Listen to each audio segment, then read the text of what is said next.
मैं रेवंत जी से कहूंगा, आप जहां पहुंचना चाहते हैं नहीं पहुंच पाएंगे, और इसलिए अच्छा है कि मेरे से ही जोड़ो.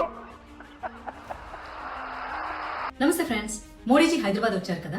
యాక్చువల్లీ ఇన్ని సంవత్సరాలలో అంటే టీఆర్ఎస్ ఉన్నప్పుడు ఇన్ని ఇయర్స్ లో మోడీజీ హైదరాబాద్కి వచ్చినా సరే మన ఎక్స్ సీఎం కేసీఆర్ గారు ఎప్పుడు కూడా మోడీజీని కలవలేదు అంటే స్టేజ్ మీద. కానీ బీజేపీకి డెడ్ ఆపోజిట్ అయిన కాంగ్రెస్ అధికారంలో ఉన్న రేవంత్ రెడ్డి గారు మర్యాదపూర్వకంగా ఆ సభకి వచ్చి అటెండ్ అవ్వడం అయితే చూడటానికి బాగుంది. ప్రధానమంత్రి గారికి మర్యాద ఇవ్వడం.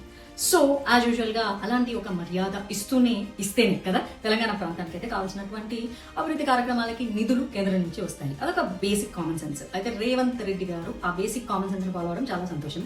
అండ్ స్టేజ్ మీద వచ్చినప్పుడు నరేంద్ర మోదీ గారు చాలా చాకచక్యంతో మాతో కలిసి వస్తే మీకు అన్ని బాగుంటాయి అన్నట్లు మాట్లాడడం, రేవంత్ రెడ్డి గారు నవ్వడం. ఇప్పుడంతా మీడియాలో అదే హాట్ టాపిక్ అయింది. వచ్చి పార్టీలో గెలవమని నేను చెప్పలేదు, అలా అనుకుంటున్నారు. అలా కాదు, కలిసిమెలిసిగా పని చేస్తే పార్టీతో ఎలాంటి వ్యతిరేకం లేకుండా ఉండి ఎక్కడ అపోజ్ చేయాలో అక్కడ అపోజ్ చేసి పద్ధతిగా ఉంటే సో నిధులు కూడా వస్తాయి, అన్ని రాష్ట్రాలు డెవలప్ అవుతాయి అన్నది మోదీ గారి మంచి ఉద్దేశం అన్నమాట. ఎందుకంటే ఏ రాష్ట్రంలో అయినా ఏ పార్టీ ఉన్నా సరే ఆ రాష్ట్రాల అభివృద్ధి చాలా చాలా ముఖ్యం.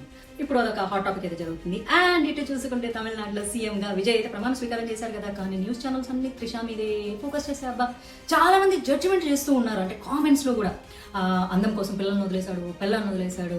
బాబోయ్, త్రిష అండ్ విజయ్ 22 years గా ఫ్రెండ్స్. ఒకళ్ళ కష్ట నష్టాలు ఒకరికి తెలుసు, ఒకళ్ళ ఫేస్ లో ఒకరికి తెలుసు. ఈరోజు కొత్తగా పరిచయం ఏం అవ్వలేదు. అండ్ కొత్తగా ఒకళ్ళ అందము ఇంకొకళ్ళు ఆకర్షించేది లేదు, ఒకళ్ళ డబ్బు ఇంకొకళ్ళని ఆకర్షించేది కూడా లేదు. వాళ్ళిద్దరూ బెస్ట్ ఫ్రెండ్స్. అది ప్రజలందరూ కూడా గమనించుకోవాలి. సో విజయ్ త్రిష అందానికి మోజుపడి అంత సీన్ ఏం లేదు. 22 ఏళ్ల తర్వాత బొంగులో మోజే ఉంటుంది, కొత్తగా రావడానికి ఏం లేదు. అండ్ సినిమా ఇండస్ట్రీలో అందానికి ఏమన్నా కరువు వచ్చిందా? అండ్ ఇప్పుడు అందాలకు అట్రాక్ట్ అయ్యేంత సీన్ లేదు. ఒక 40 years వచ్చిన తర్వాత ఒక బేసిక్ అండర్స్టాండింగ్, ఒక కంపాటబిలిటీ అండ్ భార్య భర్తలు విడిపోవడానికి ఎన్నో రీజన్స్ ఉంటాయి. సినిమా ఇండస్ట్రీలో అమ్మాయిలకే అట్రాక్ట్ అవ్వాలంటే ఎప్పటి నుంచో ఎంతో మందికి అట్రాక్ట్ అయ్యేవాడు. ఎన్ని జరిగింటాయో వాళ్ళ మధ్య ఏముంటాయో ఎవరికి తెలుసు చెప్పండి. సో త్రిషకి అట్రాక్ట్ అయ్యి భార్యను వదిలేశాడు అని మనం మాట్లాడుకోవడం స్టూపిడిటీ. ఇక్కడ ఎవ్వరూ అంతా ఉత్తమ పురుషులు ఎవ్వరు లేరు, ఉత్తమ స్త్రీలు కూడా లేరు. కాబట్టి అది వదిలేసేసి విజయ్ గారు ప్రమాణ స్వీకారం చేసిన వెంటనే ఎక్స్ సీఎం ఇంటికి, స్టాలిన్ ఇంటికి వెళ్ళి విషెస్ బ్లెస్సింగ్స్ తీసుకోవడం ఇట్స్ యాక్చువల్లీ గుడ్.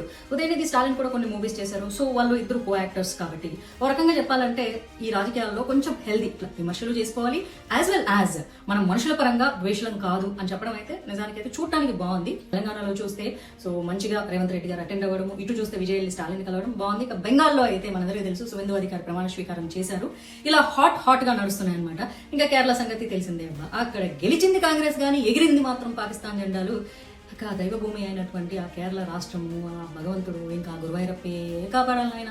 మరి మీరేమంటారో, మీరు ఎలాంటి కామెంట్స్ పెడతారో పెట్టండి, మరి చూద్దాం. ప్రస్తుతానికి హాట్ గా మార్కెట్లో నడుస్తున్న న్యూస్ ఇది.